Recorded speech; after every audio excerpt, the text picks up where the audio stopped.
Maybe you should go and do some contemplating. Right reasons, right reasons. Me and pretty girl for all the right reasons. Right reasons, right reasons. Me and pretty girl for all the reasons. I'm the Bachelorette and I'm rapping to you poolside. Here to find true love. One man. Hi, this is Rachel McElroy. Hi, this is Griffin McElroy. And this is Rose Buddies.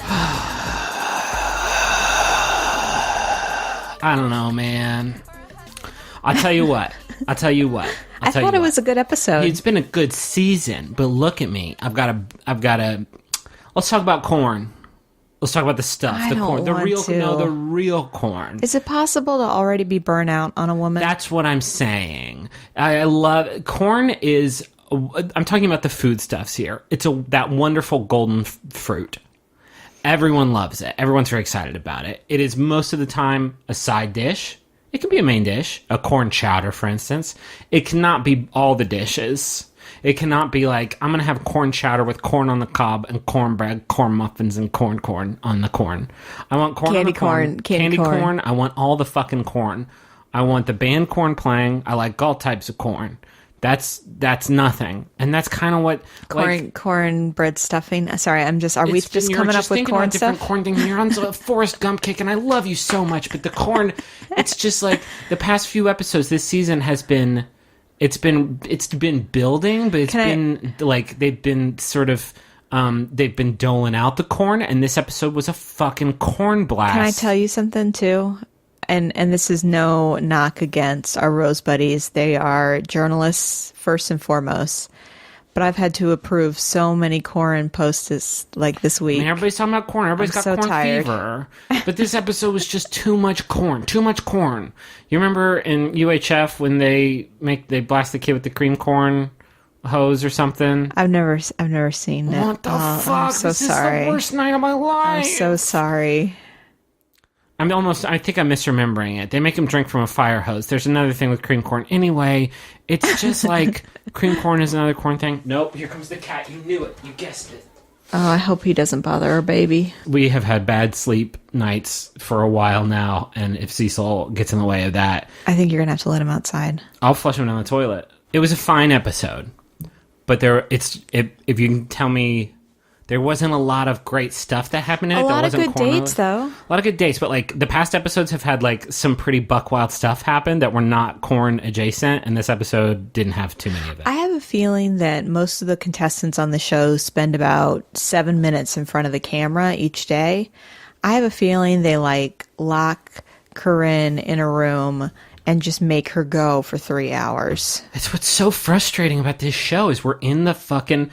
There will never be a season that doesn't have a valley like this because they get so obsessed with their single story point, and then they want to just fucking live on that story point for a while without doing other shit. I mean, don't get us wrong. She delivers. She said some pretty whack shit. Don't get me wrong. She delivers some content. It's still fairly whack in an innocuous way. I think anytime she starts talking about Raquel, we get pretty uncomfortable about the tone of the conversation at that point. Or her sexual charm. Anyway, let's talk about the episode. Okay. And let's just get into it. But yeah, I didn't love it, man. Do you want to tell people what you made for your friends? For my friends? Oh, thank you for asking. We did host this week. I did a wine-braised short rib in the crock pot. Let that go for about 9 hours. Took the stock from that, turned it into a nice little gravy, and I served it with a nice gluten-free polenta with some Parmesan cheese on the side. It was delicious. Pretty fucking good. It's one of the best things I made in a while. It was really good. We didn't have any leftovers, did we? No. Oh, yeah, we do. We still have some meat left over. Okay. I tossed the gravy, though, because it got a little chunkums. Okay. I'm surprised. I mean, I had to wake up 8:30 to make it. It was really an all-day thing. And I don't want to keep talking about it. I don't want to keep bragging about it. But, we have a baby now, and it's tough. It's tough, you know?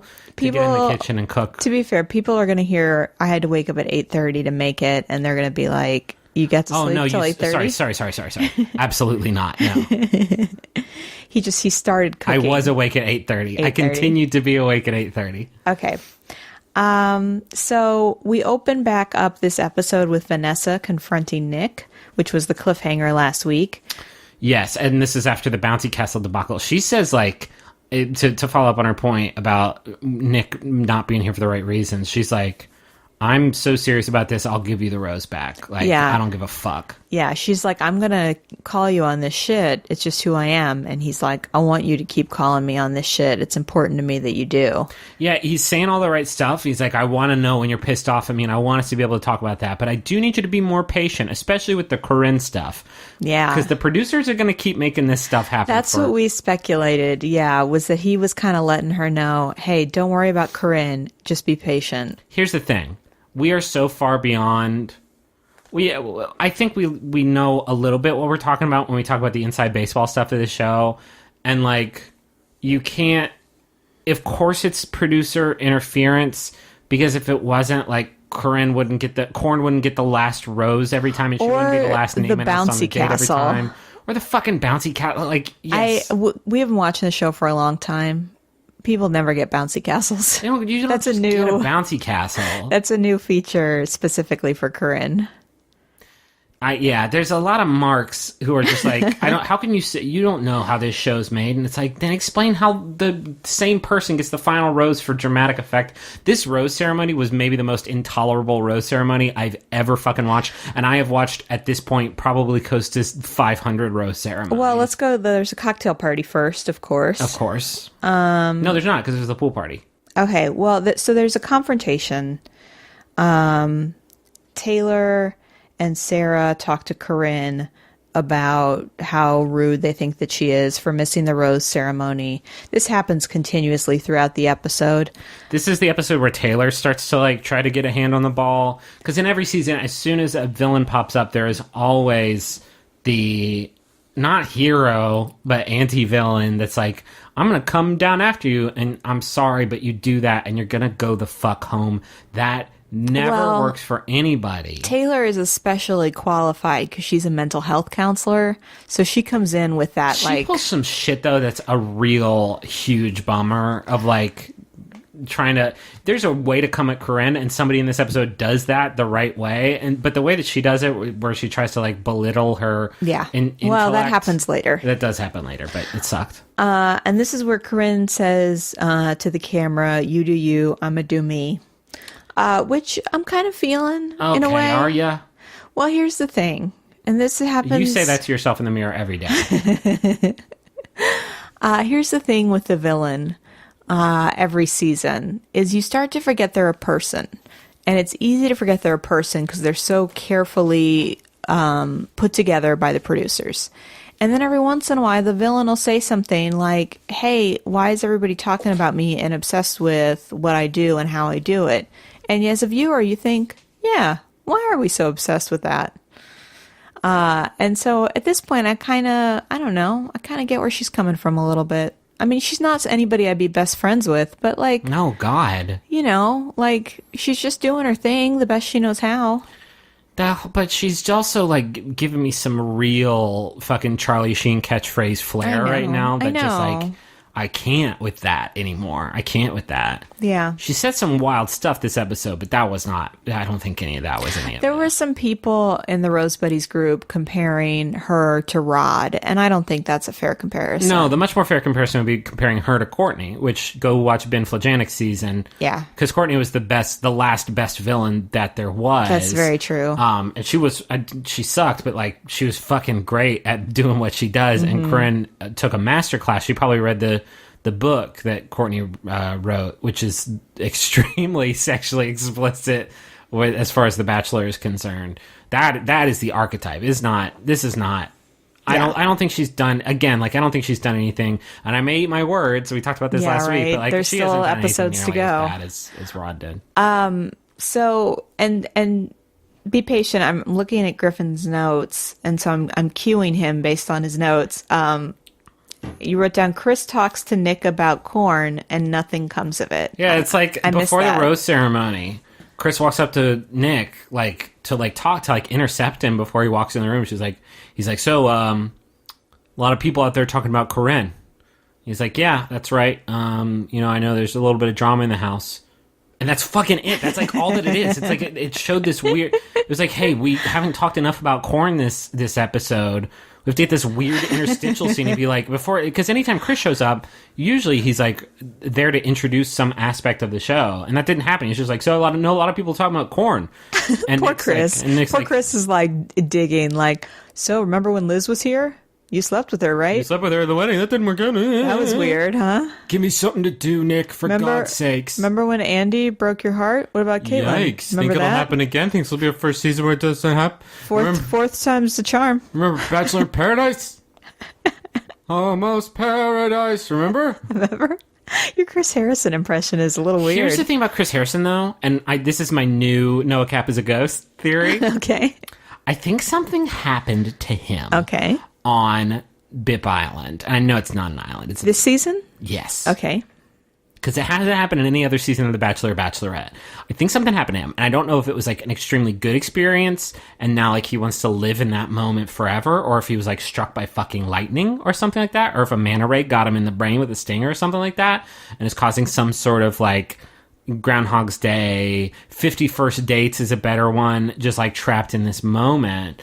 But look at the way he A, dresses, and B, just sort of his cash demeanor. Oh, you think he's on island time? I think he's on fucking island time. I think he got that Buffett bug, and I think I think every week Shrimp Week for this motherfucker. It's 5 Every o'clock week Shark somewhere. Week.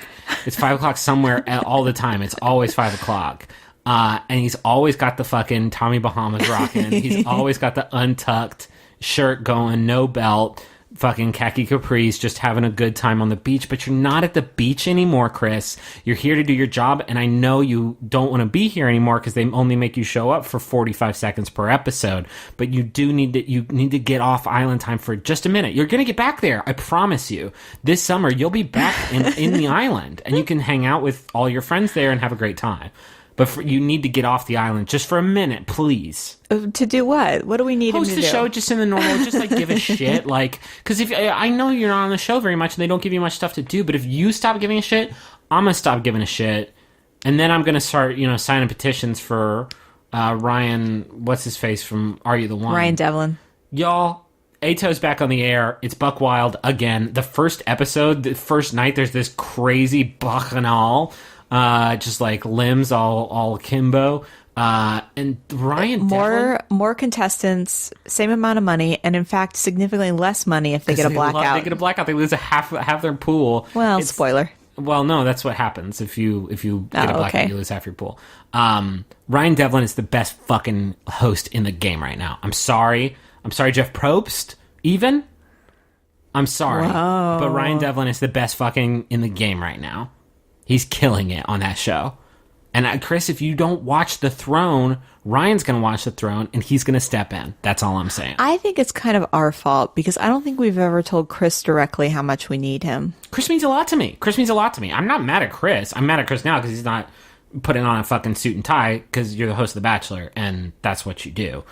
I'm mad at the producers for not putting him on. Give me some time in what was the room? The reconciliation room or whatever the fuck? Oh, no, Deliberation chamber? Is it deliberation? I don't know. I don't remember. Anyway, we should get to that rose ceremony. So, you didn't write down who didn't get roses. Yeah, I did. It's down at the bottom. It's what's okay. What was miserable about this rose ceremony, I said it was the most intolerable one ever, is there were like 15 roses being handed out. Or maybe less, because some of the women had roses from dates on the previous episodes, like 12. And after every rose, it would cut to a different woman giving an in-the-moment interview about corn. And it was like unfucking believable how much they dragged this shit out. Like, Whitney, I just don't think Corn has the emotional maturity to be here. I don't think she's ready to get married. Danielle, I look at Corn and her behavior, no kidding, guys, a dozen fucking times. It was miserable. Yeah, so Brittany goes home, and so does Kristen. Kristen was the only one of the... Brittany, I don't feel like we didn't know anything about. Kristen was the faith-based virgin who had some really, really great double takes to some of the announcements that happened this season. And then the last person to get a rose is, in fact, Corinne. And of course you get women like, if Corn gets a rose, like, I don't even know where his heart is at. Like, of course she's gonna get the fucking last rose. And then after the rose ceremony, Corinne gives a toast At that point, like, I'll bet that doesn't happen. Yeah, it's weird. Well, and what was confusing to me is they kept interstitching the... That's a good verb. Is that a word? Interstitching? There's interstitial is a word. I think interstitching's a good... Yeah, it kicks ass. Corinne talking to the camera and Corinne giving her toast. And so it's difficult sometimes to tell what is she telling us, the viewer, and what is she telling the women.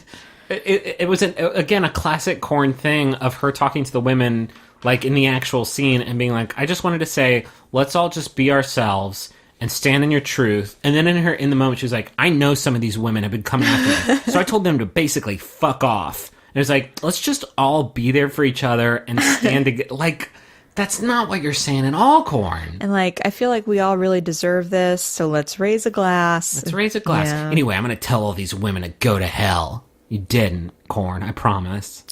So rose ceremony's over, and it's the next day, or probably, 2 hours later, knowing how long these ceremonies last. Chris is back, and Chris is telling the women to pack their bags for a journey around the globe. We're getting started in Milwaukee, Wisconsin. And the women have to scream because that's what you do. Don't fucking hate on Milwaukee. They're like, woo, Milwaukee. Milwaukee's great. It's really beautiful. It is beautiful. I was there last year. Oh yeah, I was for the there with November you. shows. Yeah, you were I there did the too. Midwest You tour. forgot about Milwaukee. It was great. We went to the Wisconsin Dells. Had a good time. Well, we drove through them. We didn't. I guess we got out and we walked stopped around. and we got us sandwiches and a bunch of candy from the Wisconsin Dells, and then we went to Milwaukee and put on a great show. That's true, and it was very nice. It was a great crowd. It's just when you say journey around the globe, first stop Milwaukee. Well, they have a great international airport there. I think they probably don't. There are a lot of great dates they go on. They do, yeah. It was a good episode for dates. Well, parts of it. Parts of it were good. So, the women are staying in this big Airbnb house. I'm assuming that they rented for the cast. And we get to see Nick meeting up with his parents in a coffee shop. This is pretty early for this to happen, right? Yeah, it happened in Ben's season. Remember, the women all went to Ben's town? Yeah. But it's just him talking to his parents. Good-looking parents. Fresh-faced, good-looking parents. Yeah, for a mom that has had, 11 40 kids. kids, yeah. She looks good. They both look great. Dad looks good, too. Dad looks hip, like he could be in Wilco. Do you want to say what you called him? A Dilf. Yeah, I'm not afraid to say it. His favorite cartoon is Dilfert. Oh, Griffin. But he's not a big Scott. He disagrees with Scott Adams, vehemently. But he loves Dilfert because he thinks the little dog is so mean. He loves it. And the tie is, weird. Oh, my God. Please, somebody draw this. Somebody draw this comic strip Scott for does. us. Scott draws it all the time. Dilfert? Yeah. Yeah. It changes the tone of that comic a lot. Mm-hmm. If you talk about it as a dad that they'd like to friend. The French. French. You like that? We gotta go talk. I can't keep talking about Scott Adams. Okay, sorry. He bumps me out. So the whole point of the conversation is how are you feeling, Nick? And Nick says, actually, at first I felt just as anxious as I did as a contestant because I've got a lot to lose here and I'm putting a lot on the table. And then the mom kind of talks about her spark with Nick's dad. And the mom gets a little teary, and then Nick gets a little teary. Yeah, it's sweet. It's good parents. It's a very sweet moment. It's hot parents, but they're sweet too. And then the dad says the most true and honest sentence that has ever been spoken on this show. And he says, I just don't want to see you on this show again. It kicks ass. It's the best, burn, but also yeah, I would also. Right. I think it's time to go. You're 36. You should figure out a non-bachelor based career, I think. You're going to end up selling, energy drinks on Instagram.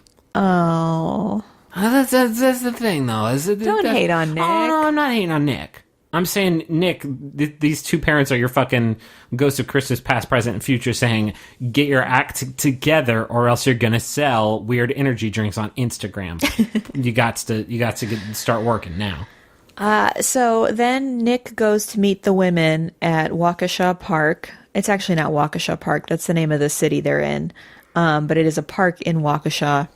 and all of the women are there. This is the most brutal. This is the most brutal date announcement I've seen on this show.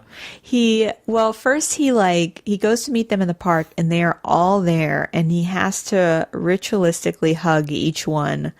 Here's a great shot of him like darting his head back and forth, like, did I get you? Have I hugged all of you? Yeah, it just made me exhausted. There are times when I realize what an introvert I am, and in this moment, I was like, oh god, that looks awful, having to hug each one of them. I'd say you got about 3 hugs in you a day, and I'm usually that's true. I'm usually the recipient usually you of get all of them. 3. Which makes situations like our wedding. Oh my god, I have never seen you so. Was I visibly uncomfortable? No, it's just like by like the Took a lot out of the me. 4th cousin. You were just like arms limp at your sides, like you're gonna have to carry the weight here.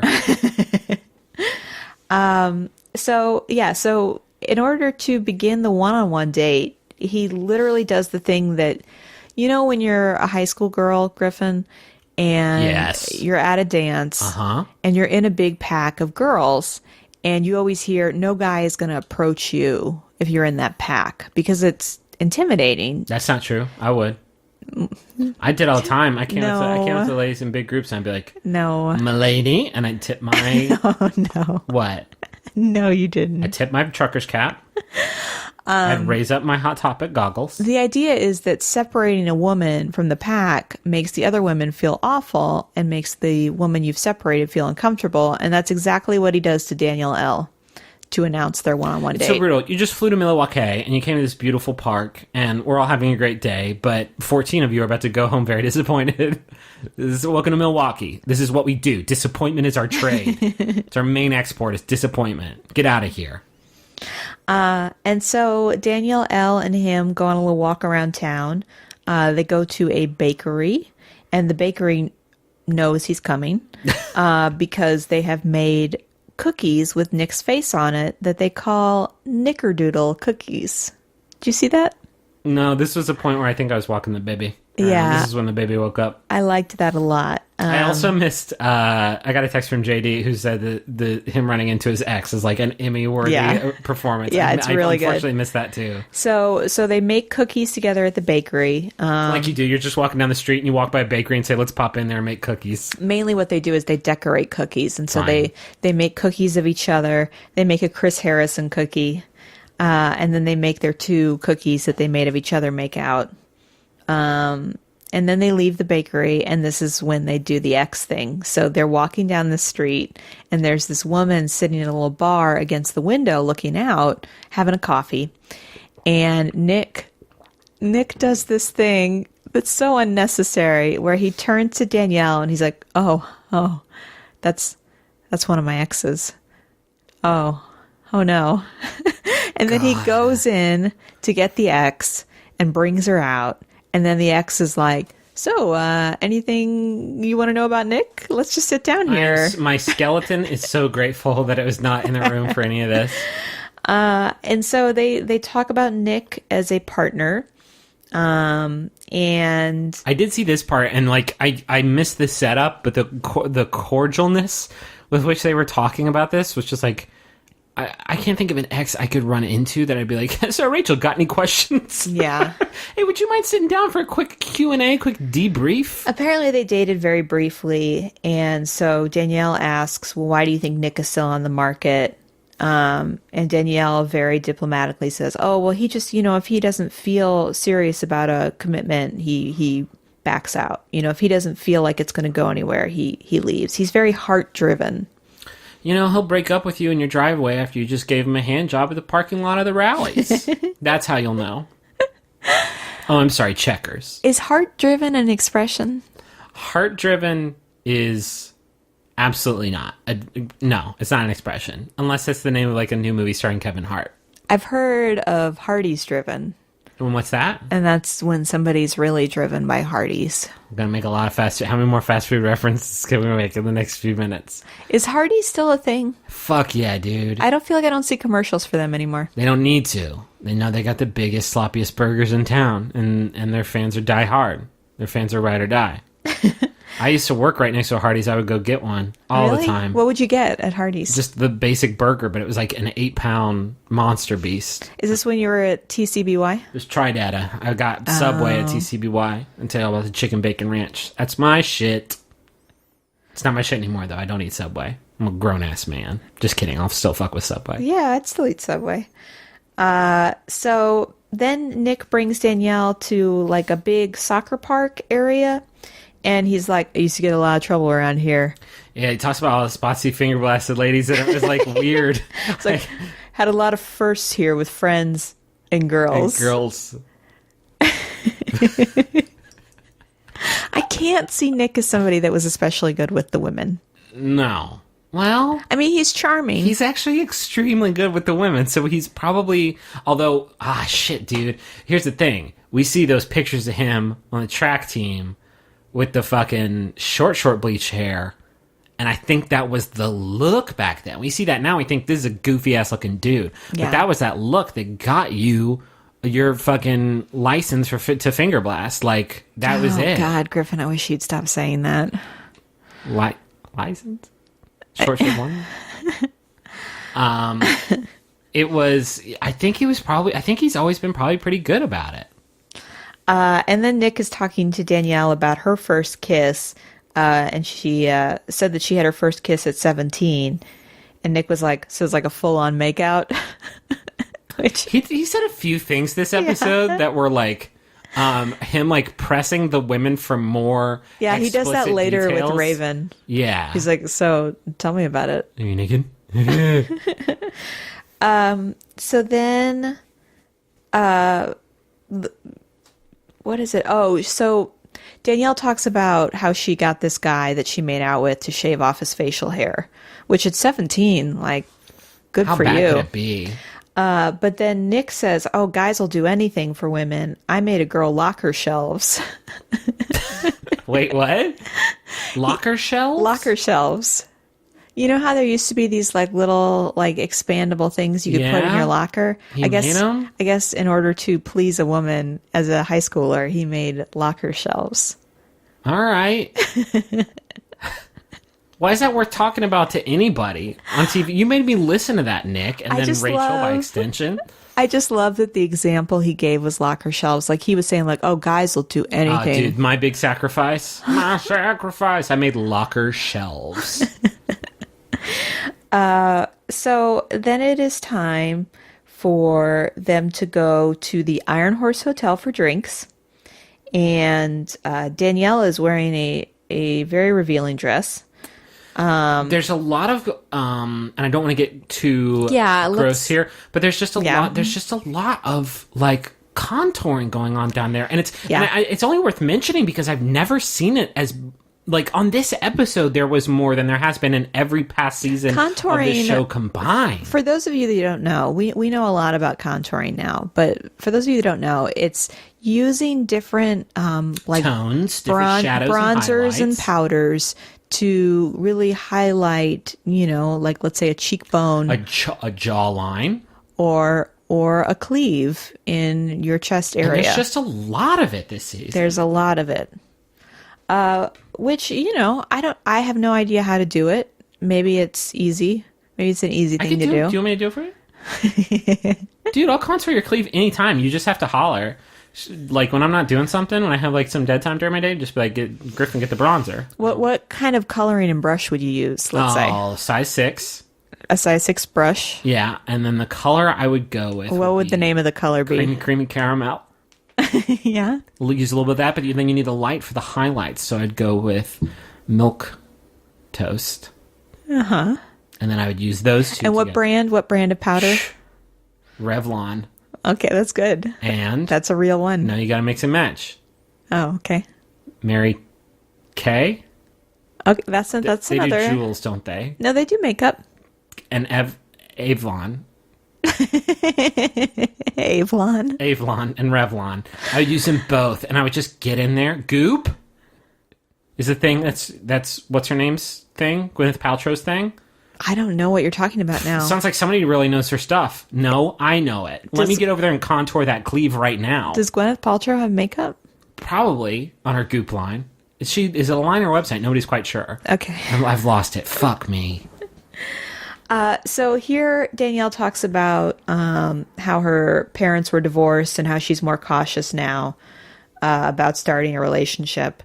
I also have a note here that just so that you don't think we're only talking about what Danielle's wearing, Griffin identified Nick's outfit as a Star-Lord. I say he's wearing inspired. a Star-Lord-ass jacket. Just like... It's like a red leather...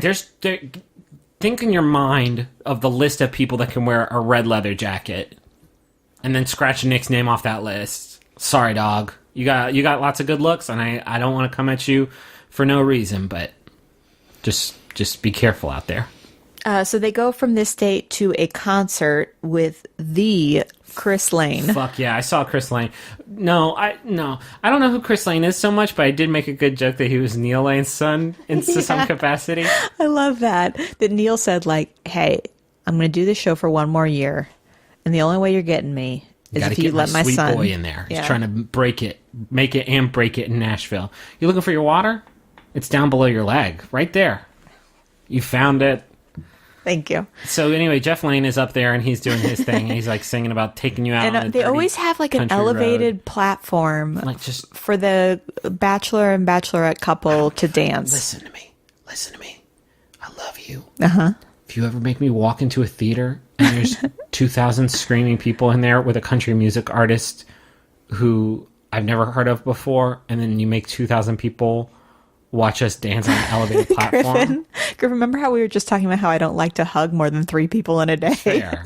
I don't know why you would do this. I'm just saying, like, we're bad at establishing boundaries because we're so, like, simpatico. But that is one thing that is well beyond my boundaries. Okay, that's good to know. All right. We probably should have talked about this before we got married. Don't throw a surprise country music concert for me, please. So next it's time for the group date. And on the group date, it's Rachel, Alexis, Vanessa, Jasmine, Jamie, Sarah, Susan, Whitney, Michelle, Christina, Allison, Astrid, Vanessa Taylor, again, Josephine, Tiffany, Danielle, Tiffany, and Corinne. Elizabeth. Nobody gives a shit. It's just a bunch of names. It's just everyone but Raven. Raven's the only one that doesn't go. I list all those names because I left out Raven, and that means Raven's getting the one-on-one. And everybody's really happy for Raven. Makes me so happy when I see that. This is what I'm fucking talking about. Everybody's like best friends with fucking Raven, and we don't get to see any of that. I know. I would love, we talk about this all the time, but it's what we love about BIP. Like, it's just people being friends. And funny stuff happening. Every credits, like, extra bonus scene is Alexis doing some, like, hysterical shit. Show us that fucking any of that in the episode. We want more Alexis. Obviously, we don't want more of this same bullshit of just the villain and then the person coming after the villain, and eventually they go home, and just like all of this single person drama just stinks after a while. I agree, but I think if they totally did away with the villain, I'm not saying totally do away with the villain. I'm saying, like, show more of that good stuff, like the women becoming friends in the house and showing, like, people, like, being funny. Like, lean into the comedy of it sometimes. Yeah, for some reason that's always like the blooper at the end. And it's BIP, right? That's what's so great about BIP, is they lean into the comedy of it. And this one, like, they feel like the comedy of it comes from, like, trashing the villain or whatever, but it's never from, like, people, like, being funny and hanging out and making friends and stuff like that, because they feel like it subtracts from the drama of the show or whatever the fuck. But, like, man, it's just, you need more elements in this show, because this episode had just the one element, and it got so boring after a while. So the group date is on a farm. Nick is like, I'm more of a city boy, but we are in Wisconsin. It fucking opens up with Nick trying to give a bottle to a cow. If you DVR'd it, please go back and watch it, as he tries to shamefully jam this nipple into the cow's, like, open nostril. Just like, is this it? Does the bottle go straight up and down, and then it chugs it from the bottom like it's drinking Slurpee through a straw? It's like Nick is trying to be as far away from the cow as he can while still feeding it. It is hysterical. It is hysterical. Because all the women are like, he looks so good in this farmland. Does he? Because he's, like, choking that cow to death. So at the farm, they milk cows, they make cheese, and the women are going to be put to work doing tasks like moving hay from one side into cows' mouths, That's called feeding cows. You move hay in the cow's house. That's also called feeding cows. What are you doing over there? I'm moving Taco Bell from the bag and then from the wrapper and then into my mouth. And then my body will move it from my mouth to my tummy to my butt. Griffin and I really liked it the other night when we went to Parkside and we moved oysters into our mouth. Oysters right into our mouths, straight from the shells they were moved from the ocean. That was really good. And so all the women have to do these tasks, and it's the classic, like, I'm going to take you on a date that you're probably not going to want to like, but you have to act like you like it. Who is it? Jasmine G, I think? Yeah, it was. Says, like, nobody wants to be doing this, but you just got to put on a happy face because you have to do it, and you have to be happy about it. And it's like, dude, you don't. That's what, like, a prisoner in jail says. This is jail, and I don't want to be in jail, but you just got to put on a happy face about it. There is, I would say the MVP award goes to Jamie, who Nick tries to milk a cow and does it terribly. And then the farm owners say some awful sexist thing like, oh, I guess the women will have to show him how it's done. But it said it in a way like, I don't even know how that's like, are women natural? Is it a sexist thing that women are naturally better at? Is it like milk, I guess? Or is it like cow, or is it like farm labor? tugging on a phallic object? That's what I wondered about. No, thanks. I don't know, but either way, Jamie does it really well. What if one of the farmers was like, gotta be careful with that cow's dick, Nick? And then Nick was like, I'm not a farmer, I'm a city boy, but I'm pretty sure that's not what any of this is. And then what would happen? That would be the end of the scene. And Okay. then everybody would be like, I don't know about Kern's whole reason for being here. Did you see how much that cow was contouring, though, around those teats? That's some pro-level contouring. I just thought, like, each teat was so Really defined. popped. Yeah. Especially once Nick was done manhandling them. Grasping at them like a baby grasping at a new toy. He just doesn't know his way around a cow at all.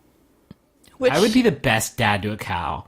I look at cows now and I'm really into them because they're just big hooved dogs and they give you milk, and when you're tired of them, when you don't want to take care of them anymore, it's burgers and stuff.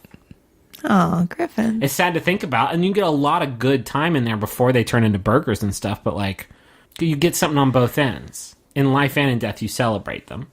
That's what I like about a cow. I would take care of cows so good. I would move food into their mouths so well. I'd feed them bottles. Like, I can do it to a baby boy. I can definitely do it to a cow. There's some bottle feeding fundamentals that Nick seemed to just kind of lack completely. Yeah, which being one of 11 and definitely not the youngest, because we meet the youngest in this episode. And she's 11 or so. Yeah, like, he had to have given a bottle at some point, You would right? think. Is this mom doing everything with all these kids? Just moving all the food into their mouths. So predictably, Corinne is not happy on this date, which, you know, it's not a huge surprise. She says it's the worst day she's ever been on. Everything, there's poop. She says She the word specifically, poopy. yeah, she said, I don't want to do farm chores. She's like, I wouldn't even make Raquel do farm chores, and she works for me. Raquel is better than farm chores. She says shovel poopy a lot. A lot. And then from all the shoveling, she develops what she calls a serious hand situation. She says her fingers doesn't work anymore, and then later on in the episode she said, that was a serious hand situation, and I almost had to go to the hospital. No, dude. Like, I think her hands cramped up, maybe. Or they just didn't is another possibility. Yeah, I don't know. But after they do all this farm stuff, they go and have drinks. And we get some time with Christina, which is really good. She and Nick spend some time together, and Nick expresses his interest in her. Is she the Russian woman? Christina? She's the one that takes Corinne to task Yes, later she's in the the Russian episode. woman. She's okay. excellent. I am a big Christina fan. Fantasy sleeper update. I think Christina is going to do pretty well. I don't know if she's going to crack the top 4, but like Nick seems very into her. She gets the group date rose. And she and Nick have a really good conversation. And yeah. But mainly what is happening on this group date is that all the women are talking about Corinne and talking about how she's immature. And then she's telling us, the viewer, that she's like a corn husk and you peel back layers and there's juicy kernels of information. Tasty golden fruit, just buttery. Stop it. Then she says, everybody says I'm so mature. Well, is this immature, she says, and like squeezes her boobs together, and it's like, yeah, textbook. Like, definitely it is. Yeah, I understand that she's kind of funny, I think. I think what she's doing is funny. Is that's okay? Griffin's making a face that suggests no. I don't know, man. I mean, yeah, she said a couple funny things. It's just like There is a funny moment where Corinne starts to give another speech to the group, and she says, "I know I may not be everyone's favorite person," and Jamie immediately goes, "Shut up." I don't know if she was saying like "shut up," no, you're not, or if she was saying if it was just a reflexive like "no, shut up, please, no." Please yeah, don't. or like "don't give this speech." I don't know. Either way, I thought it was funny. I like Jamie a lot. I don't know that she's going to make it much longer, but I enjoy her. Yeah. And then Sarah gets confrontational and says, "Corinne, Sarah, who no joke, babe, like 6 times this episode, you're like, and who's that? I know. Like, I swear it's Sarah. I promise you, I it's can't still remember Sarah. She's like, I need to know that you're really actually ready to marry a 36-year-old man. I need you to tell me why you think you're ready." This is a confrontation tactic that has popped up a few times now, where it's like, I don't want to just come at you and be like, you rub me the wrong way and you kind of suck. Instead, it's like, I need you to prove to me that you are ready to fight for his honor. And it's like, whoa, calm down. This is worse than the other way that you could have done this. It's weird because, I mean, it's weird for a lot of reasons. Like, I get this sense of, I don't want to just always talk behind her back. I want to confront her. And then it seems strange, like, what right do you have to know why or why not she's into this? But then you get the point where it's like, well, all of them care about Nick, hypothetically. Yeah. And so they want to make sure that the other women aren't going to hurt him. So it's like a weird protective thing. That's not even it. It's the fact that they are going about it like 75% with this confrontation. Like, I want to confront you, but I also want to be kind of passive aggressive about it still. So I don't want to come to you and be like, I think you act really, really childish. And I think that you are, you don't have the best intentions at heart. And I think you're really immature. That's a way to do it. And that's what Christina does. She comes at it and is like, I think you're just getting on my nerves, and I think you're really immature. The wrong way to do it is prove to me that you are ready to fall in love with your whole heart, and because I love him, and I need you to prove to me that you love him and that you have the best intent. Because is she gonna have a right answer to that, or is she gonna be like, well, let me tell you about my life story? No, that's not there is no answer to that. You're just like too chicken shit to be like, you stink, get out of here. Yeah, and so then it comes back to the nap during the rose ceremony, because Corinne wants examples of like, what am I doing that's so wrong? Like, what is hurting you guys? And they always bring up the nap at the rose ceremony. And this is when Corinne says something. Corinne was really funny here. Yeah, she actually says something funny. She's like telling us, the viewer, she's like, I don't see what the big deal is with naps. Michael Jordan took naps. Abraham Lincoln took naps. Which is nice. I like that. It's funny. Yeah, and it's probably very true. I mean, I take naps. You take naps every day. And I take survival naps. You take naps where if you didn't take them, you would die from exhaustion. Yeah, that's true. That's what most people's arguments are, is that like, hey, it's a rose ceremony. You just have to stand there and be polite. Yeah, and she comes, this is what sucked. When does the Christina confrontation happen? Because I wanted to talk more about that. Like right now. Okay, so Christina, the Russian woman, comes and talks to her and confronts her very directly. Like, I think what you're doing is really childish, and I think that you are not putting a good foot forward, and that's why a lot of the women in the house don't like you, is because you're like annoying. And she brings up the rose ceremony again, and Korn's like, "Are you serious? I had a panic attack, and I couldn't go." And it was like, Christina's point is like, what you're being asked to do here is not hard. And all you have to do is stand there for an hour and don't talk to anybody. Yeah. And props to Christina. There are a lot of seasons where the villains never have good conversations with people that have problems with them.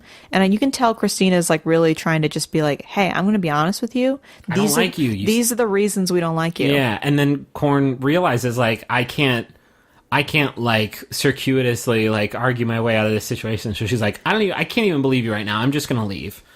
And yeah. So she goes to have her time with Nick. And she talks about how she's been having problems with the women, but that she has confronted them and that communication is key for her.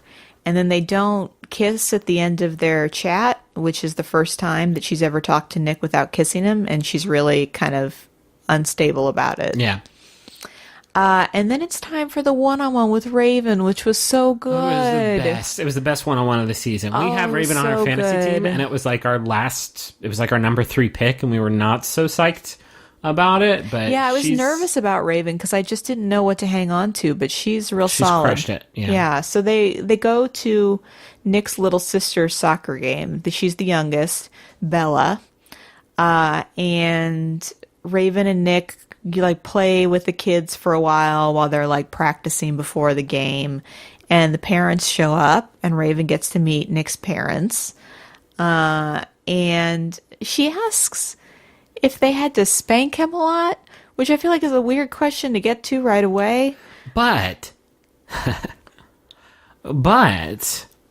he spank Danielle like weirdly. he does a lot of butt patting. And like a lot of butt patting. You think that was where she came from? Was like, I got to figure out the roots Where the butt pats of are this coming butt from. patting.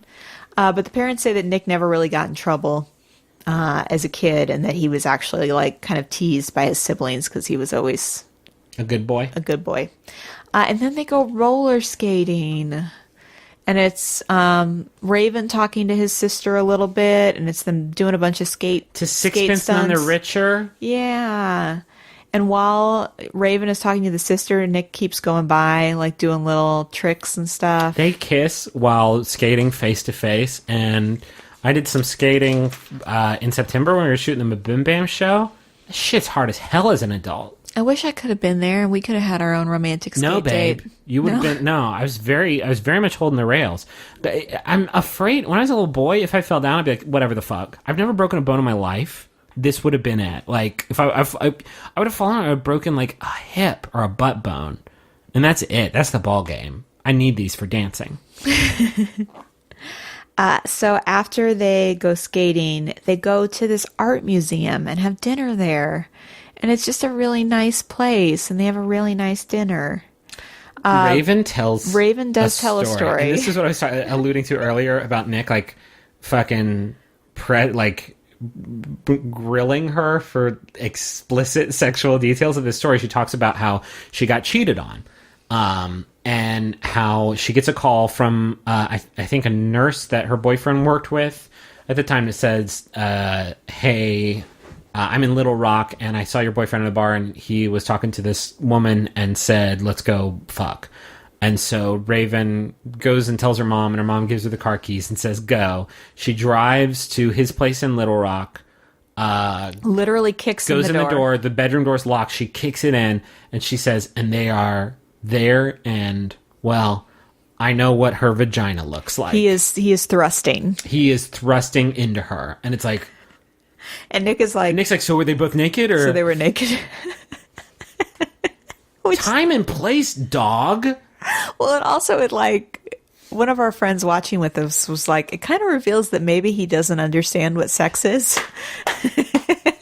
So they were like naked, and like he was thrusting like what, like his hand at like her chest, or He was like thrusting his arm in and out of her armpit, right? like what was thrusting? What was thrusting? And I guess my main question, like to get back to the point of my thesis, is why her vagina was out like at all.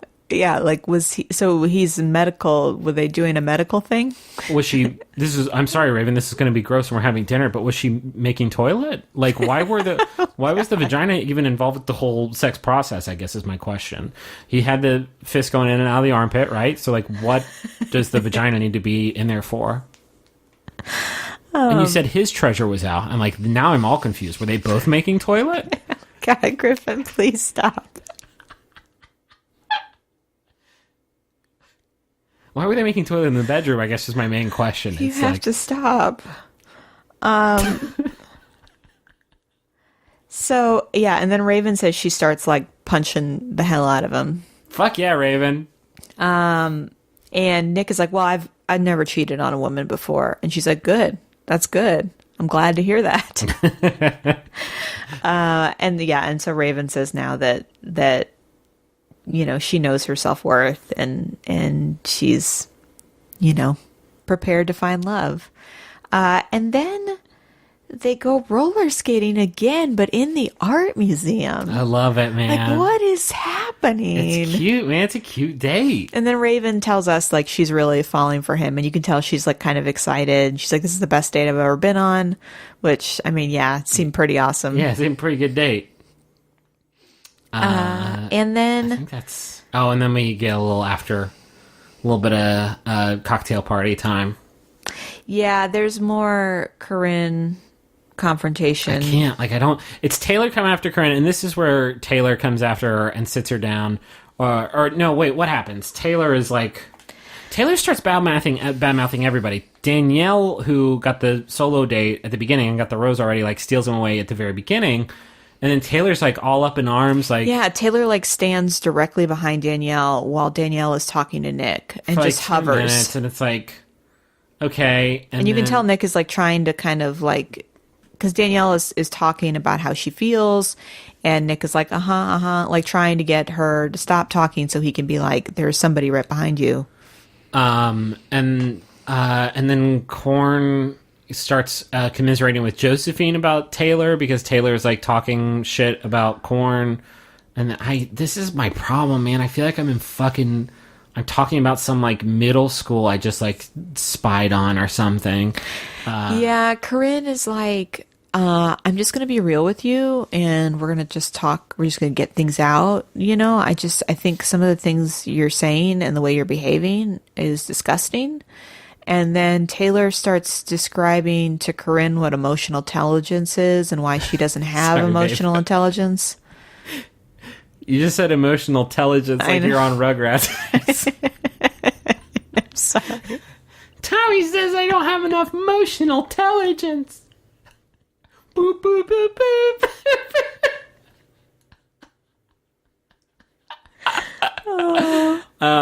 But yes, that was a joke, but it was essentially what she was doing. Just like, well, I just think that you don't have the emotional intelligence, and let me define that. And Corinne's like, emotional intelligence, and then Taylor's like, oh, you don't know what it is. Okay, so here's what it is. I'm saying, like, you're not understanding, and I'm not getting through it. And it's like, that shit sucks, man. And Corinne, like, whether or not Corinne knew what emotional intelligence was, like, she could tell that she was being condescended to. And yeah, she's absolutely. Taylor's trying to, like, embarrass her on TV to make her seem like a big dummy. Yeah, it's like, Taylor, stop being Miss Proper. And I don't want to take both of them, whatever, like, this, obviously, this all sucks, but, like, that's a shitty thing to do to somebody on TV, is, like, try to humiliate them. And then the episode ends kind of while they're having this argument. Right. Suggesting like, oh, it might get even bigger, viewers. Stay tuned for next week. And then we get a nice little Alexis blooper at the end. God. Well, also we get a teaser for next week that one of them's going home. Either Taylor or Korn's going home next episode. Which, like, I very much doubt it's going to be Korn, right? Like, I very much doubt that they're going to send her home. So we get Alexis talking about her two fears. Her two fears, because this conversation comes about Nick saying he was afraid that the house that they were staying at had ghosts in it. And Alexis was like, oh my God. And Nick was like, are you afraid of ghosts? She was like, oh, no. I have two fears. One of them's aliens, which had a cute moment where he was like, which of the women in the house do you think is an alien? And she was like, oh, Raven. Like, she didn't even pause. Yeah. And she's like, my biggest fear is Nicolas Cage, the actor. Have you seen Face Off? Yeah. It was so good. And Nick just was totally on board. Like, the two of them are so fun together. Sure, they sure are. For the fucking 30 seconds they give us every week during the credits right before the fucking, like, Jimmy Kimmel ad comes. Like, this show makes me so angry. They're so complacent. They keep doing the same fucking shit all over, like, over and over and over and over and over again. when there's so many more interesting things they could do with this show, and they only do it in Bachelor in Paradise? What the fuck, guys? I think, you want to know my theory about this? Yes, please. Okay, so I think that the producers think that in order for us to really root for The Bachelor and to feel the triumph of the relationship, we have to really see all the people that he climbs over to get to his lady love. Okay. So we're watching what is arguably a lot of gross stuff about these women that they have been manipulated to say and do. Right. So that we really feel at the end that he has really triumphed. I guess, but like what's astonishing to me is this show is now supported by a community that they call Bachelor Nation. And it's a thing that no other television show has. It's this concept of Bachelor Nation, right? But this show doesn't know how to... The people who make this show don't know how to make a show that Bachelor Nation likes. Because I guarantee you, like, the stuff that people find interesting about the show is, like, the winky in-jokes and, like, the humor of it. And, yeah, some of the drama, but that's not the only thing. And that's why I think Bachelor in Paradise represents the perfect mix of all of that stuff. And there is no reason why that mix can't also exist in Bachelor and Bachelorette. Because this is just like, I'm sorry, guys, it's fucking boring. And I start to dread the middle of every season of this show because I know it's going to get in a slump where the villain goes critical mass, somebody steps up to the villain, they go on a 2-on-1 date, maybe the villain goes home, eventually the villain goes home, and then it's time to wrap things up with the final 5, 4, 3, 2, 1. Like, it's getting so... boring, and it's such a bummer because this season has been so good, but I'm looking at that preview. Next week's just going to be more of the same. And the way they set it up too for next week, where it's like one of these women goes home, is they've already started to set up Taylor's so that if Taylor stays, she could potentially be the next villain, you know? There's no way that she stays over Corn. 0% chance. No way. I'll eat my hat. I will actually cook and eat a hat. I will move a hat into my mouth. So that's this week. Yep. I wanted to thank some of our listeners that sent stuff. Yeah. And I forgot to write down who sent. Somebody sent us a onesie. I'm sorry. Yeah, we got like 30 packages in the mail, and I accidentally threw away some of the letters. A striped 6-month onesie that says "Cutest Bachelor" on it. So if you sent that to us, thank you so much. Thank you very much. It's cute as hell. And I like that it's 6 month too, so we'll be able to use it in a month or two. This boy's ginormo. He's going to get there like 4 months. And then we got this really crafty present from somebody's name. It's spelled Cristally. Crystally and Alicia. They're little Mario fabric washcloths and little pee-pee teepees. So when you have a boy, sometimes they'll pee on you, which caught is in the crossfire. Something Griffin has talked about before. And these are little tents you put over their penis, and they're washable, and that's nice. They're really cute. Not sure, because one of them I just looked at, and it does have Yoshi's open mouth, and that's kind of a weird, like, go ahead and pee into Yoshi's open mouth, my sweet boy. You know, that probably is more traumatic for you than me. I didn't play a lot of Mario. Maybe I don't want to see T. Yoshisaur Munchakoopas get pee blasted. I love it when you say his full name. T. Yoshisaur Munchakoopas? Mm-hmm. That's his real name. I know. We've talked about this. I love it. Thank you all for listening. Thank you to Henry for not crying for an hour. Very exciting. And thank you to all the listeners and folks on the Rose Buddies Facebook group. Get up on there. It's good and stuff. And thanks to Max Fun. Thanks to Max Fun for having us. Yeah, we didn't talk about it a lot, but I listen to a lot of Max Fun shows. And it's just so exciting for me to be part of the network. Yeah. Pretty soon we're going to start doing Jumbotrons, and we'll have more details on there about that. They may be available this week. You can go to MaximumFun.org/Jumbotron and see if we're on there yet. But you can get messages on the show. If you want to purchase a message for your friend or your lover or would-be lover. Wow, it's the only 3 that you can do messages for. That's right. They have 3 little check boxes. And it's friend, lover, or would-be lover. Then, yeah, MaximumFun.org/Jumbotron is the place to go. I think that's it. Let's wrap up. We've been wrapping up. Thank you for listening. I'm Griffin McElroy. I'm Rachel McElroy. When you're ready. Stay with us on this journey of joy. Spoiler alert. She ends up with Soldier Boy. Right reasons, can't be good for all